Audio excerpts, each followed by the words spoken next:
Okay, we're behind the fence over here. Oh, got some zigzag cracks too. Stair-step cracks between the brick and mortar. We're on the east side of the house. Vertical cracks through the brick and mortar. We're on the east side of the house behind the fence, going around counterclockwise. This is the new plumbing that's been installed. I'm assuming that they're going to put a cap on that before they leave, but we do not have a cap on our clean out. Well, that one has a vacuum breaker. Never mind. Keep going. So we've got some vertical cracks through the brick and mortar right here. We've got some stair-step cracks between the brick and mortar right in here. Now we come over here. There's no way these decks are going to pass a wood-destroying insect or termite inspection. We've got wood-to-ground contact. We've got wood rot. We don't have ventilation. So we've got all those things that are conducive by design. You bet. You know, they built it like this. Is it built to last? No, it's not built to last. In fact, we've even gone in and we've painted the tops. Okay, because the brick is, the wood, it breathes, or it used to breathe until they painted it. And so now, with all this paint on top, traps any moisture. Okay, so the water can't weep through it. The capillary action can't take the water away. Ventilation can't take the water away. Drainage cannot take the water away. Nothing takes the water away. And then we painted the top of the patio. And painting the top of the patio decks like this, it's just like taking a jar and turning it upside down. If you turn the jar upside down right there, as the day progresses, you'd have moisture inside of the jar, right? Because it's pulling the moisture out of the ground and the heat. And wet goes to less wet, and cold goes to hot, and the water just comes in, and that's sort of like survival techniques, and that's how you can survive. You get, distilled water that way. But what we're doing is we're putting distilled water on the bottom sides of all these boards, and that's why this is starting to rot out. You can see wood rot there, you can see wood rot there, you can see wood rot here, and it's just wood rot. Our lawn sprinkler head is too close to the patio deck. And then I'm standing on these little pads right here, these little walkways. Well, those are kind of nice. Those are kind of convenient. It's muddy over here. We don't have very good drainage over here. We got high soil over there. So we put these paving stones out that people can bounce around here, but they're not dimensionally uniform, and they might be trip hazards. You can see our baseboards kind of warping out along here. Okay. Our light fixtures should have been sealed where they're attached to the walls to keep moisture from coming in. Also, on both of these decks over here, you're coming down here, we should have Z-bar flashing over our fenestration. So that's the French word for hole in your wall. Okay, there should be Z-bar flashing over that window and over that. There should be Z-bar flashing above this door where we got a little bit of seal that's coming loose here. So they should have done this on this deck. This is the east deck, and on the west deck. We've got two decks like this in this house. This one's in the worst condition. Okay. Coming through here, we got a little debris and storage. Another fence right there. Okay, so that's 3 fences coming all along. These boxes should have been sealed on 3 sides. Got another video about that. These are our soffit vents. We should not have a satellite dish installed directly to the roof covering. And then somewhere over here, and I'm trying to look, I'm trying to see. They're not making it easier for us. Okay. So somewhere we got a grounding rod. Coming through here, all this storage. Is there any termites back there? I don't think so. I don't know. Is there any termites in there? Did they make it clear for us? No. They knew I was coming. That's the truth. I mean, this is the gas piping going in. We got that's the main shut off for the gas. Okay, the gas piping is going into the house like that. It should be painted. Alright, and where the hole should be sealed. More little cracks, depending on a lot. Got a little bit of movement over here, but we got a lot more movement over here. And then our vertical casement should not be in direct contact with the concrete. Now they gone and they replaced it, but it's going to rot again. The capillary action I was talking about is coming up through here, and we got some separation between the brick and mortar. We got a loose soldier brick right there, and we got a loose soldier brick right there. It's a metal panel door. This tells me that we've had some foundation repair that's scarring like that. Our driveway's kind of busted up. Driveways are beyond the scope of this inspection, but there we go. We didn't get a chance to do this, so we can go ahead and do this. This is a gas meter, and it's high enough off the ground, and that's another main shut-off valve for the gas meter. And that's the gas piping going into the house, and you had this two gas pipes Probably one of them went to a jet tub heater or something like that. There's kind of remnants over there. It's got a different shutoff valve. So that's the shutoff valve to the meter. Shutoff valve to the house is over there behind that fence. And then this other piping, it's got its own shutoff valve. Retaining walls farther away from the structure than twice their height are beyond the scope of this inspection. This retaining wall can rot like it's been rotting. It can fall down, fall out, it can break out like it's been breaking out. It can do all that stuff. See, it can come apart like it's coming apart.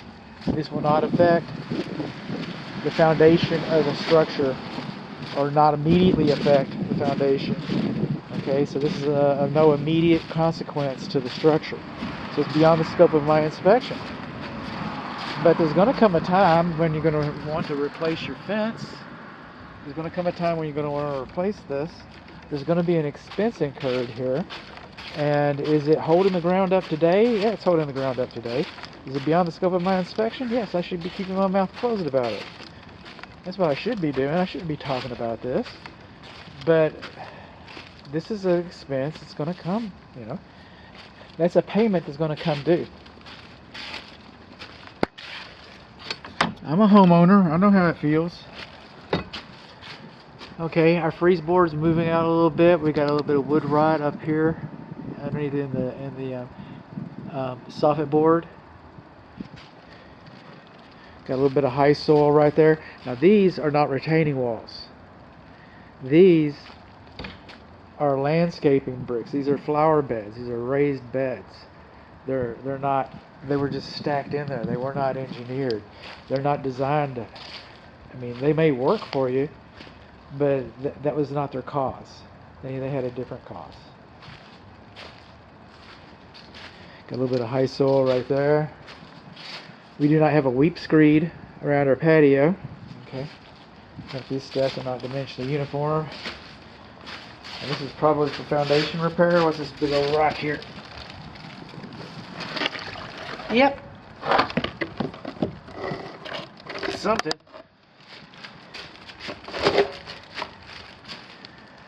Looks like somebody had a barbecue right here. Remember the Z-bar flashing I was talking about? That should be painted. But these are about a foot away from the ceilings, so Z-bar flashing is not required here. And then we got a little bit of bowing right there. The east and west patio decks, they require it. That should be painted, but Z-bar flashing is not required. And you can tell that they replaced some of the windows. They didn't replace not half of them. We got some more damaged. Okay, that's freeze board there. So we get up in here, get our technique. There we go. And then I didn't have a note about this one, so I want to use a picture reminder. There you are. Actually, I think I already have a picture of that. Oh, look at there. Rain gutter's leaking. Gotcha. A little bit of high soil right there.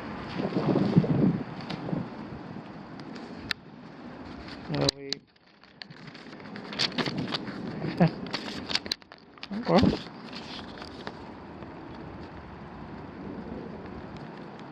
Hard.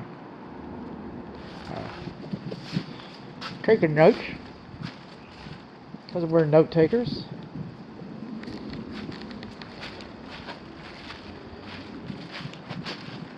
Now right here, you see that little crack right in there? We're going to talk about that for a little bit. Right over here we got some separation, some stair-step cracks between the brick and mortar around this window. You know what we do not have over this window? We do not have... Wait a minute. Never mind, you do have some weeps. Not very good ones, but weeps still. Coming on along. Let me see. Yeah, you don't have a handle, and you do not have a vacuum breaker like the other one. So I've only seen one vacuum breaker. I've seen 3 exterior faucets, one vacuum breaker on the east side. This is not a retaining wall. Okay, that's what's known as a shrinkage crack. Some people call them corner pops, call it what you will. Right in there. There we go, right in there. That's called a shrinkage crack. Some people call them corner pops, call it what you will. But the foundation and the brickwork moves at different rates in different directions. And so the pressure comes out at the corner, and that's a corner pop. Now, the structural pest control board says that I've got to call that conducive to wood destroying insects or termites. So I will. I'll do that. But it's not a foundation. It's going to be in the foundation section of the report. But it does not reflect on the foundation's performance. It's a deficiency, but it does not reflect on the foundation's performance. Coming over here, we got a little gate structure, a little doghouse, if you will. That's been decommissioned. I knew I was going to find something over here, I just didn't know what. There's the other gas pipe that's been turned off. Right in there. Let's go on in, bud. Let's go on in. So coming on in here, horizontal's off, vertical's on, so it's capped off, it's been turned off. But that gas pipe should have been disconnected at the meter and capped off. If you want to leave that piping in the ground, do what you want with it. But you've got this whole long line, dead line of gas piping coming over to this side of the house, and it's on your side of the meter. And so what that tells you is that all that can contaminate the gas going into your structure. All that should be disconnected at the meter and capped off there. You know, at the very least, a shutoff valve should have been put over there. But regardless, that's detrimental to the quality of the gas service coming into the structure. That disconnect should have been sealed as well.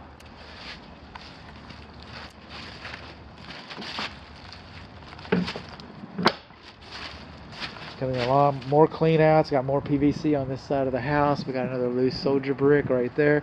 We got some separation between the window frames and the brickwork right in here. There's a little vertical crack going through here. This just emphasizes the problem that we've been having. There's a sprinkler head too close to the deck, the painted deck. And you can see how water's collecting all over there and going in. You can see how water goes towards the structure right there. This is all conducive to wood destroying insects, and they put a metal skirt around there. So if it ever was going to breathe, it's not going to breathe now. We've got this thing jimmied up there. It's just a petri dish. A petri dish right there. We've got a little bit of rotten cornice right up here. Got some separation between the vertical trim board and the brickwork. And we got a little wood rot starting down here in this casement, down here a little bit. And then we got to a fence. We're going to have to pick it back up. But this is part one.